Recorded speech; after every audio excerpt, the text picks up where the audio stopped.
Last time I used Porygon, I played a ridiculous number of runs in Pokemon Yellow and really burnt myself out of this cute little digital duck. I've had some time off and I'm now ready to come back to it and see how it does in a playthrough of Pokemon FireRed. Rules can be found in the description. As a Pokemon for a solo run, Porygon is actually very unique and really interesting. For base stats, it has 65 HP, 60 attack, 70 defense, 40 speed, 85 special attack, and 75 special defense. It's a normal type, so it's only weak to fighting type Pokemon, and it takes no damage from ghost type moves, but there aren't that many ghosts in Kanto anyway. It starts the game with the same type attack bonus move, Tackle. Unfortunately, this only has 95% accuracy, so it's not that good. It also has Conversion and Conversion 2. These are its signature moves, and they make it very interesting. Then through level up, it gets Agility at level 9, Psybeam at level 12, Recover at level 20, Sharpen at level 24, Lock On at level 32, and Tri Attack at level 36. Beyond that, it gets Recycle, which is cool, and Zap Cannon, but both of those are going to be irrelevant today. Conversion converts Porygon into the opponent's typing, which can be really useful to get a resistance. Conversion 2, on the other hand, converts Porygon into a type that resists the opponent's last attack. I think in most scenarios, this is just the better move. Sharpen is also another signature move of Porygon, at least for Generation 1 to 4. Starting in Generation 5, Cryogonal can learn it, but Porygon is the only Pokemon that has access to this move before that. Actually, that's not entirely true. The only other Pokemon that got it was a Generation 2 Onix that was distributed by the New York Pokemon Center. Honestly, that might be a really fun event Pokemon to do a run with later on in Pokemon Crystal. Through TM and HM, Porygon gets access to a really wide range of coverage. Ice Beam, Blizzard, Solar Beam, Iron Tail, Thunderbolt, Thunder, Psychic, Shadow Ball, Shockwave, and Aerial Ace. For its ability, today it has Trace. You might think that Download is the better option, but unfortunately this was added in Generation 4. I think it's going to make it really fun to play in those games. It raises Porygon's offensive stat, which corresponds to the foe's lowest defensive stat. This leaves me with a question, which is, does this trigger for multiple opponents, giving me a turn of setup every time they send out a new Pokemon? Because that would be so broken. I'll have to wait for my Porygon run in Generation 4 to try that out. For now, I'm just stuck with Trace, which just copies the opponent's ability at the start of battle. This is actually going to be incredibly clutch throughout this entire playthrough, and we will see why in a few moments. In the early game, I'm going to do training because I want to get to level 12 as fast as possible so I can access Psybeam to use against Brock. It won't take me too long to get this move because Porygon has a medium fast growth rate. This is generally not great in the early game, but with Porygon being such an exclusive Pokemon in Generation 1, I wouldn't have put it past Game Freak to say, no, it deserves the slow growth rate. I am really glad they didn't do that.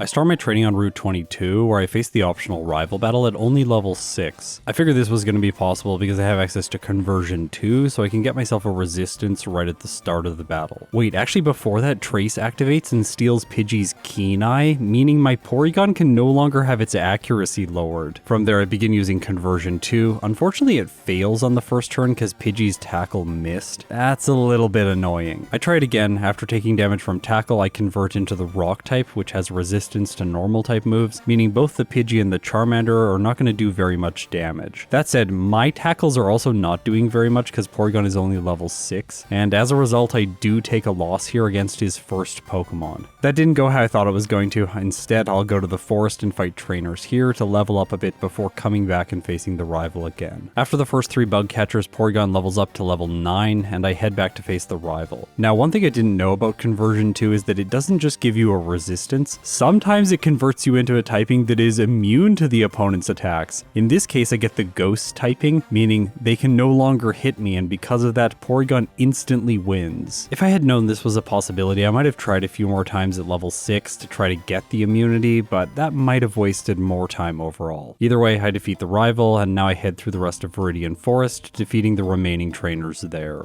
This brings Porygon almost up to level 12, so I have to battle some wild Pokemon to get there and learn Psybeam. I teach it in the place of Conversion because I don't think this move is very useful. I'll keep Agility on my set just because Porygon is pretty slow and it might be useful later on. In Brock's gym, I face Camper Liam. This gives me enough experience to almost get to level 13, but I don't need the damage rounding threshold. I think special damage will be more than enough. So it's now time to face Brock.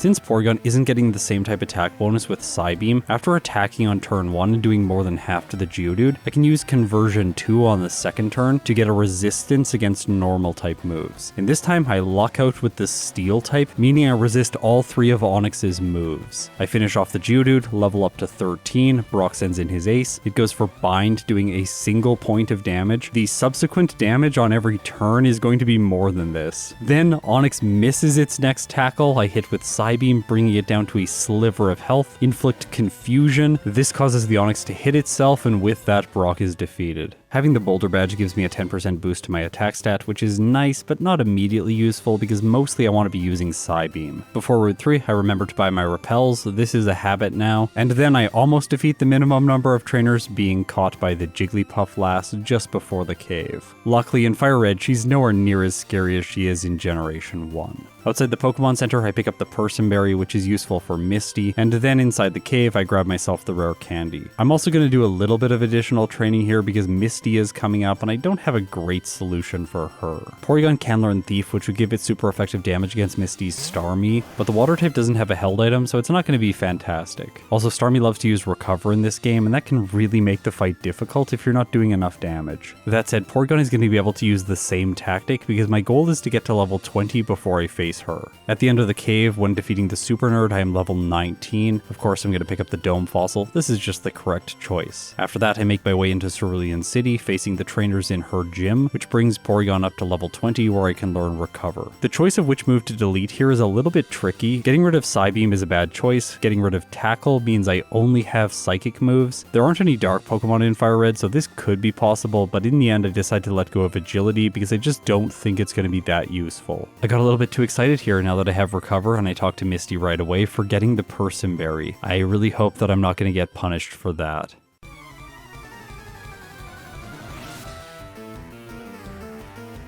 Staryu's first, its ability is Illuminate, which Porygon traces. I actually have no idea what this does, so I'm gonna look it up right now. So, Bulbapedia says Illuminate has no effect during battle, and outside of battle, when you have a Pokemon with this ability in the first slot of your party, the wild Pokemon encounter rate is increased by 100%. Honestly, this is a terrible ability for a solo challenge. Luckily for me, very few Pokemon get it. Okay, with my ability being irrelevant, let's go back to the battle. I attack the Staryu once, taking it down to half health, and after it attacks, I use Conversion to convert myself into a type that resists water type moves. In this case, I get the water type myself. I think that means the Starmie won't attack with Water Pulse, and I no longer have a risk of getting confused. I was correct because the Starmie is spamming Swift instead. It's actually doing a surprising amount of damage, and my tackles are doing almost nothing to it. That said, Recover has PP for days, so I can just spam this move to heal whenever I need to, and slowly chip away at Misty's Ace. Frustratingly, she has a Super Potion, and remember, it also has Recover itself, so even though I have a ton of PP, maybe she's gonna outlast me here. I won't reset because sometimes lucky things happen. I continue grinding away, and once the Starmie gets brought down to red health, I figured that it was gonna recover. But in this case, it just doesn't. It uses Swift, I hit with Tackle, and Misty is defeated. This win feels pretty lucky, but this is my first playthrough series in FireRed, so I'm just gonna take it and continue with the run. After grabbing the Cerulean City rare candy, I go up against the rival on Nugget Bridge. Now, this fight is where I really started to notice how good Trace is. Since the rival is always sending in his bird first, I'm always going to have Keen Eye for this battle, meaning Sand Attack is always irrelevant, and that is generally the only thing that I complain about during this battle. Psybeam with special damage one-shots the Rattata. The Charmander takes 2 hits to knock out, but it does almost no damage with Ember. After that, Abra is free, and I take an easy victory. There are 2 trainers that are potentially sketchy in the next section of the game. The first one is Camper Ethan, who has a Mankey. This guy was notoriously awful when I played Yellow version with Porygon, but in FireRed he doesn't end up being that bad. The other trainer I was a bit worried about is the Hiker that blocks the Elixir, but with Psybeam as coverage, his Machop is also not relevant, so Porygon has no problems. I level up to 24 on Picnicker Kelsey, and here I finally need to say goodbye to Conversion 2. It's been really fun to use, but Sharpen is just going to be the superior your move from here on out. If you're thinking that I should have deleted Tackle, that doesn't really matter because after defeating the next hiker as well as this camper, I can then access the TM for secret power, and I'm just going to teach that in the place of Tackle anyway. By doing this, I have a normal move that pairs well with Sharpen, Recover for, well, recovery, and Psybeam for coverage. Honestly, just a brief aside, I think there are two types of coverage moves that pair really well with normal types. The first one is Psychic to defeat fighting types, and the second one is Fighting to defeat both rock and steel types. I'm wondering if there's a Pokemon out there that's going to get those three types of moves for amazing coverage. So let me know in the comments if you know of a normal type that learns both Psychic and Fighting type moves. In the kitchen, I pick up the berries because these are generally useful, and then I go up against the rival. Once again, sketching Keen Eye, making his team basically irrelevant. I also set up with Sharpen here twice, boosting my attack stat, and then I sweep. Things were a little bit sketchier than before. He takes me down to around half health before I finish him off. But I assume, with the Cherry Berry that I just picked up, that Lieutenant Surge is not going to be a problem. This man is one of the worst trainers in any Pokemon game. As I've said before, Game Freak really knew what they were doing when they filled his gym with trash.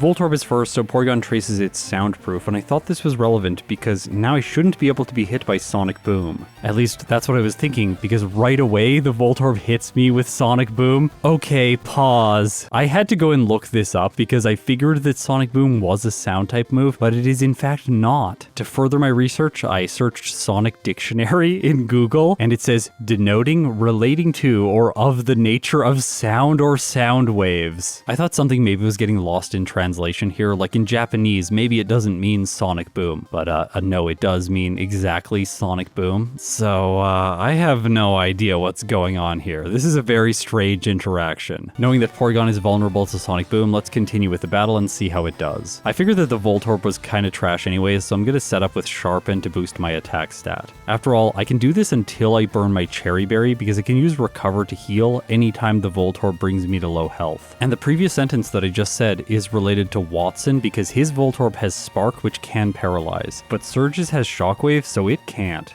That means I can set up here indefinitely until I max out my attack stat. However, I chose not to do that, deciding to attack once I have +4, I one-shot the Voltorb, level up to 28, and move on to the Pikachu. Porygon outspeeds because the Pikachu is only level 18, also I have EVs on my side and Surge doesn't have any. Raichu's last, it goes for double team right away and I miss a secret power, okay? This is not great. It continues to set up its evasion, but this does not prevent my next attack, and with all the setup I have enough damage to knock his ace out in one hit. Alright Surge, just as bad as usual, even with the weirdness of Sonic Boom. The next section of the game is the least similar between Generation 1 and Generation 3. All of the trainers in Generation 3 are essentially irrelevant until I arrive in Celadon City, and surprisingly, the next trainer that's actually important is Giovanni in the Hideout. Onix is up first. This is essentially the Lieutenant Surge of Pokemon. I take my time here, setting up with Sharpen, using Recover to heal, and then once I get to +4, I use Psybeam and knock it out over 2 turns. Next he sends in Rhyhorn, which is usually also irrelevant. The Pokemon I'm most scared of is the Kangaskhan. It's good at using Fake Out for chip damage and then Mega Punch for massive same type attack bonus damage. In this case, Fake Out does way more than I was expecting, and the Kangaskhan is faster, but it just goes for Tail Whip, then Secret Power hits, but it doesn't cause the knockout. However, I paralyze it, cutting its speed, and as a result I get another Secret Power in, knocking it out. So I made a small mistake here. Before coming to the Hideout, I should have instead gone to Saffron City, because if I had done that first, then I could have used Psychic for that entire battle, which would have made things much easier. After getting some tea from this old woman, and then picking up Fly, I head to Saffron City and upgrade my moveset. Okay, with this move, I think it makes sense to face Erika next. On my way towards her gym, I pick up the coin case because I think I'll be buying Ice Beam and Thunderbolt later into the playthrough. They're only available through the game corner, so I need this item. Inside Erika's gym, I do optional training. This levels Porygon up to level 36, where I can learn Tri-Attack. Now, this move is actually pretty good. It doesn't have the same level of power as Return, but it does have 3 secondary effects. It can burn, paralyze, or freeze. In Generation 1, it had no secondary effect, which is why I never use it in those games. In Generation 2, it has a 20% chance to inflict any of the status conditions, but it has a weird sort of tertiary effect, which is if the opponent is frozen, it has a 1/3 chance of thawing it. Luckily in Generation 3, they removed this ability, so it can no longer thaw frozen targets. Also, it can't can't burn fire types or freeze ice types, which it could before, but it can paralyze electric types. That was removed in Generation 6 when that typing gained the immunity to the status condition. Okay, so now with all these trainers defeated and Tri-Attack explained, let's face Erika.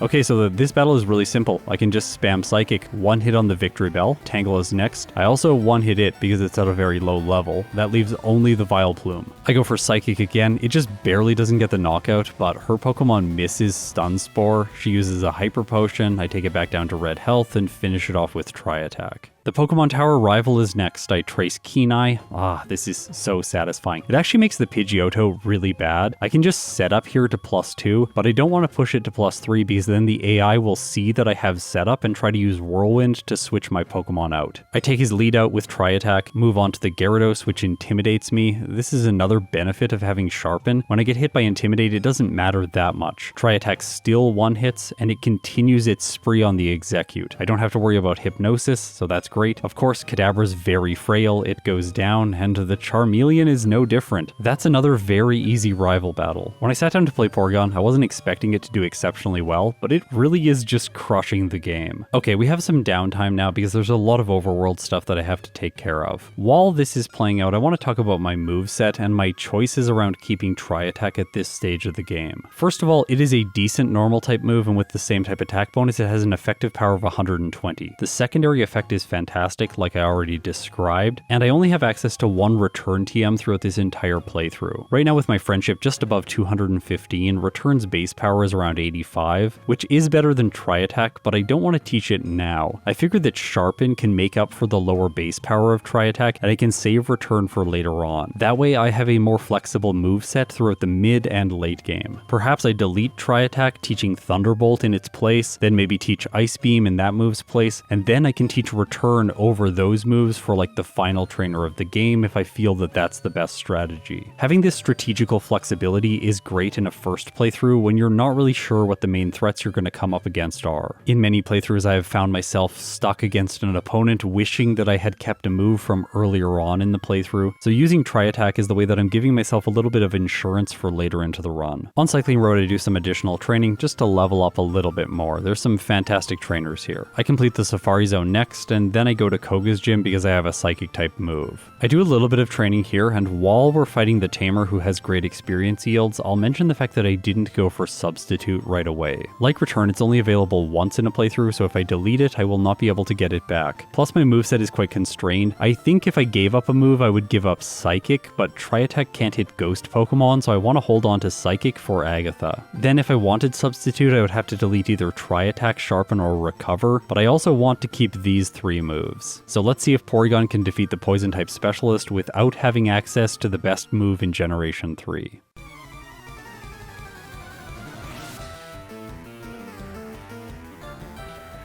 Okay, Coughing's first, I'm just going to use Psychic and knock it out in one hit. Next is Muck. This thing loves to be trolly using Minimize. It goes for it first turn after I do half damage. But since Psychic is doing enough, I only need to hit one more time to take it down. The second Coughing falls to a single hit, but the Wheezing that's last survives on red health, uses Sludge. It doesn't do enough damage, and while Koga does use a Hyper Potion, actually he uses 2, which is really annoying, stalling me out. It's not enough for him to win. During Silph, let's talk about Porygon's moveset.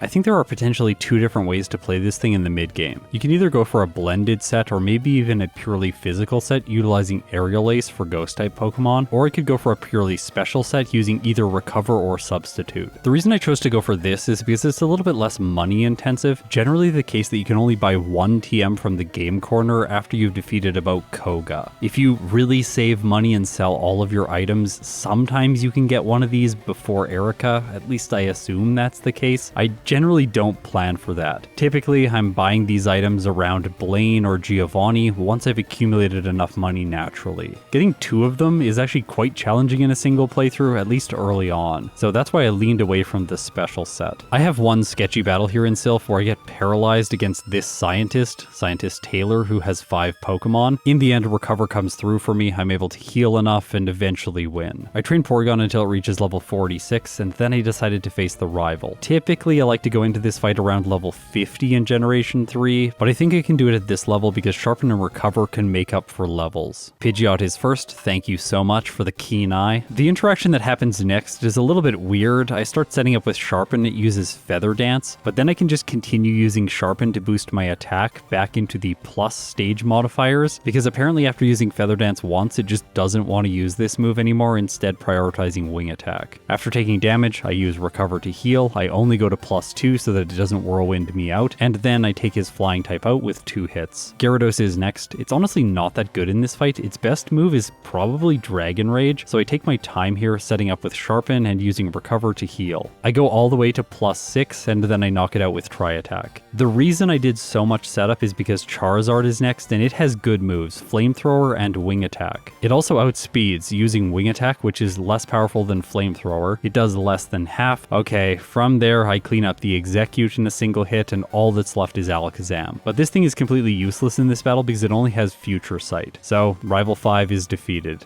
After the battle I pick up Lapras so that I can use Surf and Strength outside of battle, and then I go up against Giovanni. This is the first time I get a freeze with Tri Attack, which is really nice. It happens on the Kangaskhan, which is one of his best Pokemon, so that's really convenient. After that I crush the rest of his team and exit Silph. Next I'm going to face Sabrina because her Pokemon really aren't that fast once you've obtained Surge's badge and received the speed boost from it. The Kadabra wastes her chances to attack by setting up Calm Mind while I set up Sharpen, and then I use Tri Attack with it dealing no damage to me. Both Mr. Mime and the fighting type Venomoth are 1-hits, and that leads me to the Alakazam. It chooses its best move Psychic, which doesn't do nearly enough, so with that I've earned myself the Marsh badge. I head back to Celadon City, sell some items in the department store, and then buy coins. I now have enough to purchase one of the TMs. Since I have Shockwave from defeating Surge and it's generally good enough to beat Gyarados, at least that's my assumption, I'm going to go with Ice Beam for a little bit more diverse coverage. Although I'm not going to teach it to Porygon right away, instead I'll stick with my current set. I complete Pokemon Mansion and fight a couple of trainers in here so that I can get up to level 50 before I face Blaine.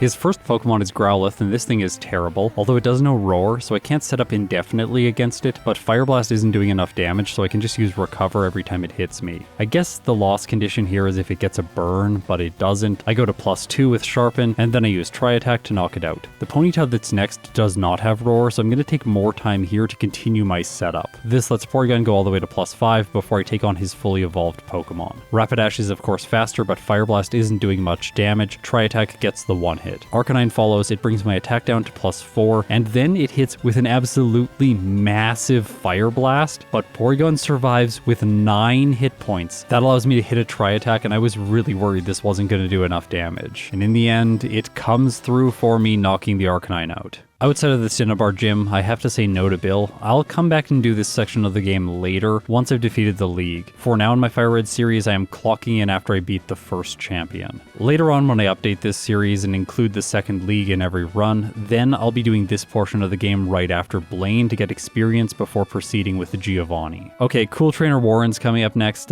He's sometimes a problem. In this case, I actually get paralyzed against the Nidoqueen, which is pretty annoying. It doesn't end in a loss because Recover is quite good at salvaging bad situations like this. Okay, so there's only one gym leader left. I think this one's not going to be too bad because Giovanni is kind of trash. He's like Surge 2.0.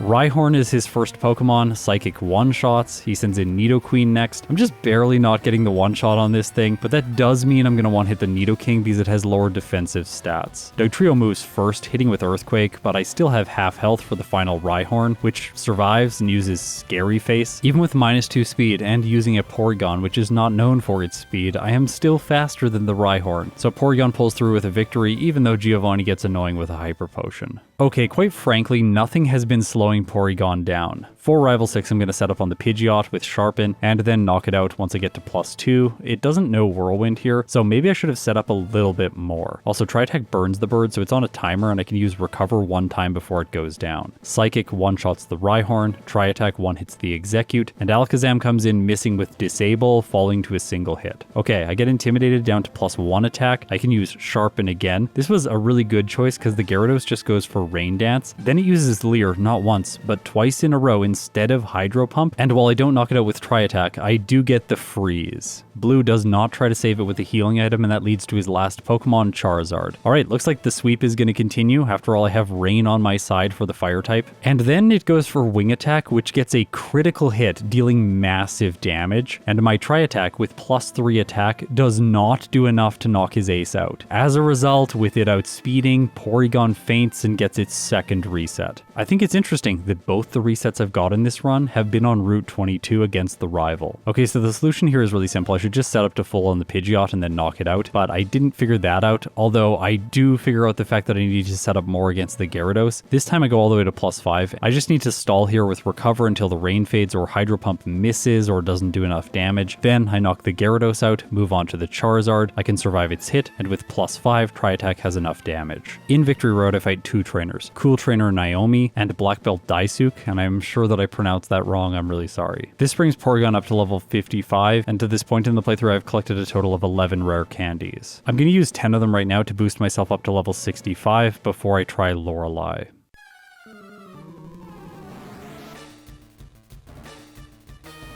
The Dugong that's first is typically a Pokemon that's good to set up against, especially in Generation 1, and in Generation 3 it likes to waste time, although not through rest, this time with Hail and Safeguard. I figured I can get in my Sharpens now and then sweep her team. Surf isn't doing very much damage, so I was right. I set up to +6 and then use Recover to heal and Tri-Attack to knock out. Next she sends in Cloyster, but its moveset is so bad. I'm using Psychic here because it's special and it has low special defense, but I think in retrospect it would probably be better for me to go for Tri-Attack. Before the Cloyster faints, I use one more Recover and then knock it out. Tri-Attack is enough for the Slowbro as well as the Lapras, and that leads to Jinx. Now it has 7 more speed than Porygon, so it's able to move first, hitting a lovely Kiss. This would be more concerning if Ice Punch wasn't doing very little damage, so I wake up and use Tri-Attack, knocking it out. That was an easy first league member, as expected. That said, Bruno is a fighting type specialist and he's coming up next. Onix is first, and I didn't want to set up against it because it can use Rock Tomb to lower my speed. I want to be moving first against the Hitmonchan, and I currently have 2 more speed than it, because the Hitmonlee has 113, so it will move first. The problem here is that Psychic does not one-shot Hitmonchan, allowing it to use Rock Tomb, lowering my speed, and now Porygon is slower than all of the remaining Pokemon. Bruno uses a healing item, Hitmonchan uses Sky Uppercut, it deals massive damage, which is not nice, and while I do take it out, Hitmonlee comes in next and finishes me off. Okay, that's my third reset, and I tried the fight again, this time setting up with Sharpen, but I get my speed lowered right away, and then I realized something I didn't know before, which is the Onix has Roar, so I can't set up too much against it. With +2 attack, I am able to one-shot the Hitmonchan, but staying in the battle against the Onix means that it uses Sky Uppercut anyway, and that I don't have enough HP to live against the Hitmonlee. Things are really not looking good here because I don't always one-hit the Onix, so sometimes it'll just use Rock Tomb anyway, and I'll have my speed lowered and then get destroyed by the following 2 fighting types. I tried the fight a few more times hoping for a Rock Tomb miss or something along those lines, but it doesn't happen. I continue to get resets, and in the end I decide to blackout. Lorelei was much more straightforward, so I'm going to deposit my Pokemon in the PC and then take blackouts against both her and Bruno to gain experience to level Porygon up. And in the first battle rematching her, Ice Punch freezes me when I'm facing the Jinx, and as a result I have a loss. On the second time fighting her, I make it by, and to Bruno at level 67. Still, Psychic is not one-hitting the Onix, but it's getting really close. I think over the damage rounding threshold at level 68, I will be able to consistently have this damage range. Now I can take the Hitmonchan down to red health, but still it's not close to the one hit. That one looks like it's going to be at level 70 sometimes, and probably more consistently at level 73. I lose Blackout, try it again, come back to the Onix. At level 68 it can still survive, so I probably need 70 or 73 for it as well. My speed stat is now 107, so I'm getting close to the 114 that I would need to move first against his Hitmonlee. Also, for the first time in this fight I get a critical hit against the Hitmonchan, so it doesn't land a Sky Uppercut. Because of this, I survive the Hitmonlee's Brick Break and move on to his Machamp. Of course, Psychic does more than half, but not enough to knock out, and Machamp uses Cross Chop, finishing Porygon. By the way, this fight I was testing the level 68 range. I had used a rare candy before the battle, so I go into the fight again at level 67 before using this rare candy candy to blackout. It looks like I need significantly more levels, so I'm going to finish off all the trainers in Victory Road for experience and then go back to the league. Doing this brings me back to Bruno at level 70. Now I'm able to one-hit the Onyx, but the Hitmonchan just stops me. I'm doing enough damage to it now to put it in healing range, so Bruno heals it and then he can attack again, knocking Porygon out. By the way, the whole time I'm doing all of this, I have to be very careful to not run out of full restores because I'm using one every time I defeat Lorelei. It looks like what I'm going to need is the one hit against the Hitmonchan to really make this consistent. At level 71, I have enough speed though to move first against the Hitmonlee. Hitmonchan survives though, it lowers my speed with Rock Tomb, and I roll better damage on the next turn, proving to me that I can one-shot it with Psychic, but it doesn't matter because then I get hit by Brick Break and Machamp's Cross Chop. But I only have to defeat Lorelei one more time to get to level 72. With my final rare candy, I can go up to level 73, and hopefully this gives me the one hit on the Hitmonchan. And it does. That means I outspeed the Hitmonlee, knocking it out in a single hit, and now I have full health for the Machamp. This is truly the thing that makes the fight possible, because now instead of seeing the KO range with Cross Chop, Machamp sees that it should set up with Bulk Up, so it doesn't even attack me and I knock it out for free. Of course, his final Onyx is not an issue, so I've defeated Bruno. That took way longer than I was expecting. I started the league just before 1 hour and 9 minutes, and I have defeated Bruno just before 1 hour and 28 minutes. Okay, so Agatha's next, and she's completely unnoteworthy. Of course, I kept Psychic specifically for her. While we watch this footage play out, I just want to mention Aerial Ace against Bruno because potentially it could be an option. I think the things that are holding that move back though is the fact that it needs setup with Sharpen because it just doesn't have the raw damage needed to one-hit the fighting types. I can't set up to +6 on the Onyx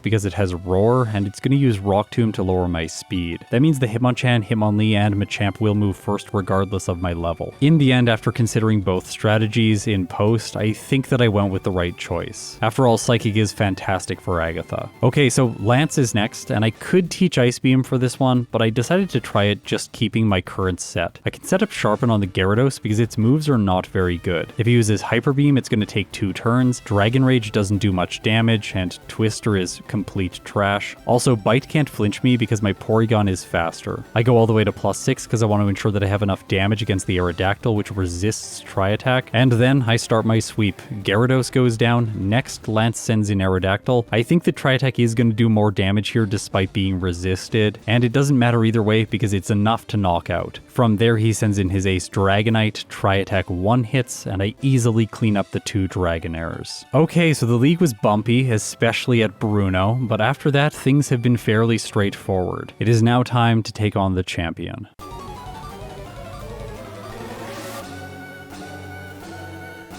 Here's a fun fact about the Pidgeot. It has relearned Sand Attack and Whirlwind for this battle. That does mean that Keen Eye is useful for me because it can't use Sand Attack, but it also means I can only set up to +2 with Sharpen, otherwise it's going to switch me out. And no, I can't go to +3 and then knock it out first because Porygon does not have enough speed to move first. With +2, Tri-Attack is just barely not able to get the one hit, so it chips away at me before I take it down. Alakazam is next. I wanted to set up here, but Psychic is doing way too much damage and it also sets up a future sight. I start using Recover, but this is just not going to work. I needed to attack it right away. In the next fight I try that, but because of Reflect, the Alakazam is able to survive Tri-Attack. I know the champion's going to use a full restore because it's on low red health, so I can get another Sharpen in while he heals. Then when I use Tri-Attack, after taking damage from Psychic, I will knock it out. So I have about half health left over for the Executor. This thing likes to use Sleep Powder on its first turn, so I'm going to use Recover to heal my health and my Lumberry to cure the status condition. I thought that then Tri-Attack would one hit, but no, it still has a Reflect, so it takes half damage. Luckily, its second sleep-inducing move misses. Due to that, I'm able to make it to the Rhydon. I sustain about 1/3 in damage from Earthquake before taking it out and making it to the Gyarados. Intimidate triggers, lowering my attack, and then Tri-Attack freezes. But unfortunately, this happens in red health, so the champion uses a full restore. But I predicted the healing item using Recover myself, going back to green health. Because of how much damage Tri-Attack is doing, I can continue to take him to red health and then alternate with Recover to heal my health. I can also use this interaction for 2 more things, to set up with Sharpen and to stall out Hydro Pump. Eventually the Gyarados is going to choose Thrash, and when it does this I can just spam Recover, waiting for it to hit itself in confusion. Eventually I'm able to set up with another Sharpen, getting to +4. I am intentionally doing this because the Charizard is going to hit like a truck and I need to one-shot when using Tri-Attack. For this fight I probably should have taught my Porygon Return. I knock the Gyarados out, move on to the Charizard with green health. I survive its hit in yellow, use Tri-Attack, and knock it out. Porygon clocks in with a time of 1 hour 31 minutes and 36 seconds, with 9 resets, 3 blackouts at level 75, with a game time of 5 hours and 33 minutes. This was honestly a pretty easy first attempt playthrough. The only spot that I had problems with really was Bruno. It's so nice that they introduced a new fighting type trainer in Generation 3, even though these are remakes. It definitely makes solo runs with normal types a little bit more difficult. Okay, so now before we rank Porygon, let's do the second league round and just see how it does. This is not a segment that I rank the Pokemon based on, I'm just trying to get experience and understand how these teams work. The way I time this segment is starting the timer when I spawn in Pallet Town and stopping it when I defeat the champion.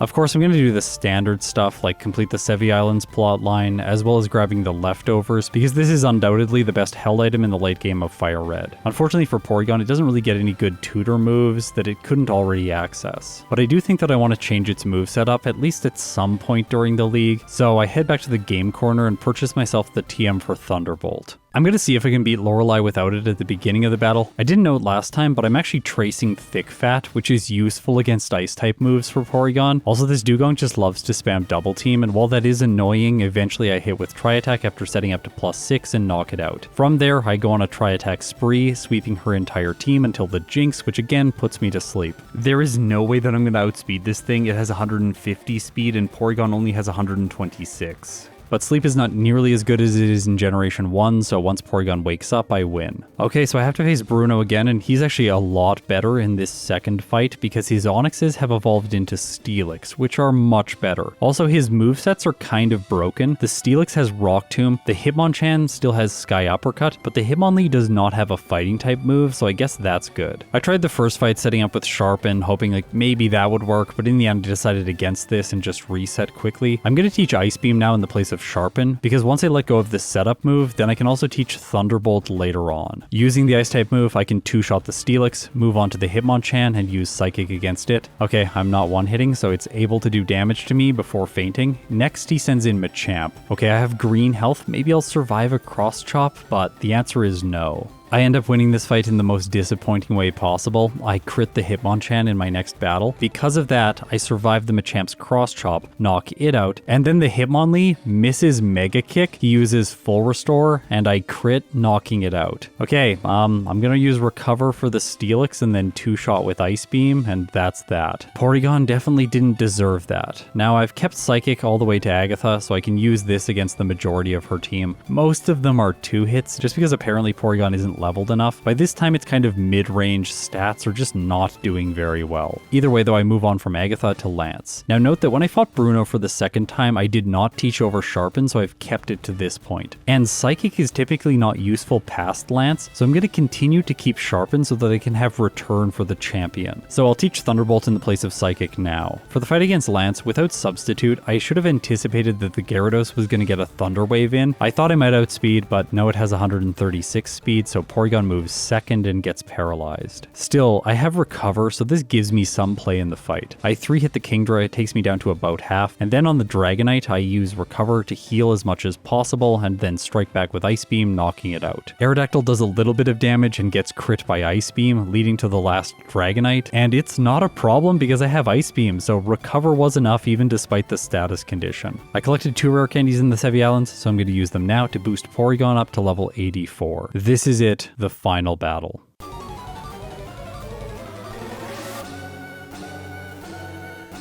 Okay, so the first thing to talk about here against the Heracross is the fact that its only fighting type move is Counter. That means if I'm able to set up enough with Sharpen, I can just one-hit it with Return, which I put in the place of Thunderbolt. This setup is going to take some time because I have to heal after each hit from Megahorn because it's doing a lot of damage. While I'm getting set up here, let's review the times that I've got with other Pokemon in this segment of the game. With Crobat, I was able to get a time of 31 minutes and 19 seconds. Golbat was of course much slower with a time of 1 hour, 1 minute and 10 seconds. Golduck on the other hand got an an incredible time of 17 minutes and 52 seconds, and it didn't reset once during the second league. Right now, Porygon is positioning itself between Golduck and Crobat, but it's definitely further away from the former and closer to the latter. With full setup, I heal as much as is possible, take a hit from Megahorn, and then knock the Heracross out. Alakazam is next. It sets up Reflect, which is perfect because if it attacked, it would have done a lot. I knock it out, move on to the Executor, which I'm faster than, so return should just one-hit, but no, it just barely doesn't have enough damage. Luckily, Sleep Powder misses. I anticipate the healing item and use Recover. Then I get to reroll with Return, and Executor doesn't use Sleep Powder, instead choosing Psychic. I continue depleting his full restores, and then because Reflect wore off, I do more damage and Executor goes down. Tyranitar's next. I really wasn't sure if Ice Beam or Return would do more damage, but because I have setup, I decided to go for the normal type move, and it comes through for me. Gyarados intimidates me and hits a Hydro Pump, but with +5, I'm able to get the one-shot. The only question left is will Porygon survive the Charizard's attack, and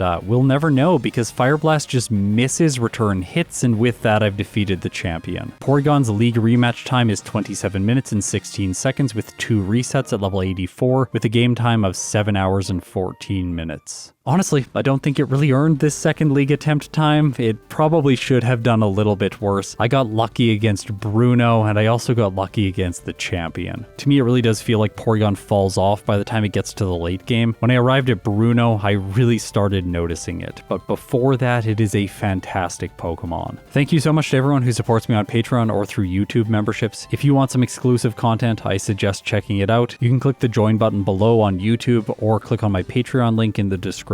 Okay, so now it's time to rank Porygon in my first attempt tier list. With its time of 1 hour 31 minutes and 36 seconds, it earns itself a placement in the C tier just ahead of Charizard. I do think if I came back to play these Pokemon again, Charizard would end up getting a slightly better time. I just find that fire types are really unintuitive for me to play. After all, I tend to like to play more defensively. Okay, so that's it for Porygon. There is only one more video in the FireRed series before we make it to Halloween month, and for that I have something special for all of you. Next time in FireRed, we're going to be playing the game with Doug Trio. Thanks so much for watching. If you've made it this far, you're incredible. I'll see you in my next video.